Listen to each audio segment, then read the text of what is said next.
සමහර කොටස් කරලා වැඩ කරනවා. එතකොට ඒක ඇතුළේ work flows ගැන ඉගෙන ගන්න, Ignite ගැන ඒ වගේ දේවල් තියෙනවා.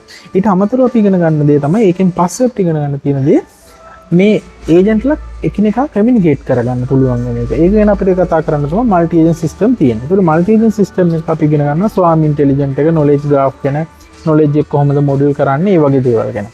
ඕකෙන් පස්සේ අපි ඉගෙන ගන්න දේ තමයි මේවා කොහොමද ඩිප්ලොයි කරන්න කියන එක. මේ ඩිප්ලොයි කරන පාර්ට් එකේදී අපිට ඉගෙන ගන්න තියෙන්නේ cloud technology. cloud technology කියන්නේ Docker, Kubernetes වගේ දේවල්. ඒතර AWS එක ඇතුලේ කොහොමද ඒවා තියෙන්නේ, Kafka වගේ streaming service කොහොමද වැඩ කරන්නේ, ඒතර MLOps, DevOps වගේ දේවල් කොහොමද තියෙන්නේ, ඔය වගේ දේවල් තමයි උතන කතා කරන්න තියෙන්නේ. ඕකෙන් පස්සේ ඇත්තටම අපිට අර බේස් එකේ තියෙන්න ඕන දේවල් ටික කතා වෙලා ඉවරයි. ඊට පස්සේ අපිට තියෙන්නේ ඔය ටික ප්‍රැක්ටිස් කරන්න. මේ ප්‍රැක්ටිස් කරන එකේදී ඔය මම දැන් කියන එකට අමතරව මේ හැම එකක් එක්කම ඔයාට සිද්ධ වෙනවා මුලින් ඉඳලම ප්‍රොජෙක්ට් එකක් කරගෙන එන්න.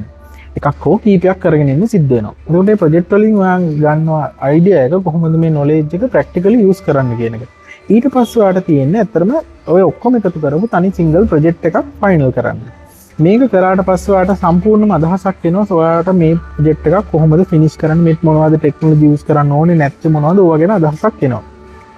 100% කියන්නේ කම්ප්ලීට් අයිඩියා එකක් නෙමෙයි. ඔයාට අයිඩියා එකක් එනවා ඒක ගැන. ඊට පස්සේ ඔයා ඉගෙන ගන්න ඕනේ අලුත් knowledge එකක් grab කරන්න රිසර්ච් පේපර් එකක් කියවන හැටි ගැන. රිසර්ච් පේපර් එකක් කියවන හැටිත් එක්කම ඔයාට ඉගෙන ගන්න පුළුවන් රිසර්ච් එකක් කරන්නේ කොහොමද කියන එක ගැන. ඔයාට ඕන නම් ඔයාගේ concept එකට රිසර්ච් එකක් කරන හැටි ගැනත් ඉගෙන ගන්න පුළුවන්.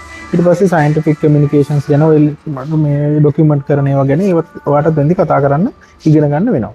ඉතින් ඔය ටික තමයි අපේ ඔය road map එකේ තියෙන්නේ. මේක phases 6ක් තියෙනවා. මේ phases 6ම කම්ප්ලීට් වුණාට පස්සේ ඔයාට සාමාන්‍යයෙන් AI engineer කෙනෙක් විදිහට තියෙන්න ඕන බේසික් knowledge එකක් වෙනවා.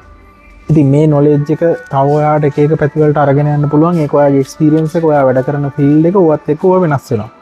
කොහොමනත් අපි මේකේ ඔය සම්පූර්ණ phases 6ේම ඔයාට self study කරනවා නම් කරන්න ඕන guidelines ටික දාලා තියෙනවා. ඊට අමතරව අපි මේකේ අපේ premium community එක, ඒක අපේ paid community එකක්. ඒකට join වෙලා ඔයාට පුළුවන් අපිත් එක්ක ඔය phases 6ම කරගෙන යන්න. එතෙන්දී අපි ඕක කොටස් දෙකකට කරනවා. එකක් තමයි අපි පළවෙනි මාස 3ේදී ඔය phases 6ම go through කරන්නේ මාස 3 ඇතුළත කවර් කරන්න පුළුවන් ටික. ඊට පස්සේ අපි ආපහු ඊගාවට ඇඩ්වාන්ස් concept එකට තව මාස 3ක් වෙන් කරනවා. එතකොට ඔය මාස 6 ඇතුළත ඕක දෙපාරක් ඔය රවුන්ඩ් එක යනවා. ඉතින් ඔය community එකට ඔයාට join වෙලා මේක අපිත් එක්ක කරගෙන යන්න පුළුවන්. ඒකෙදී අපි calendar එකක් තියෙනවා. ඒ calendar එකේ තියෙන දවස් වලට අපි online sessions තියෙනවා. ඒවට join වෙන්න පුළුවන්.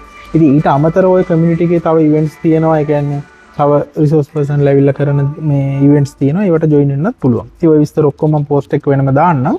ඉතින් ඕකට join වෙන්න ඔය ක්‍රම දෙකෙන් ඔයාලට කැමති එකට join වෙලා වැඩ ටික කරගෙන යන්න පුළුවන්.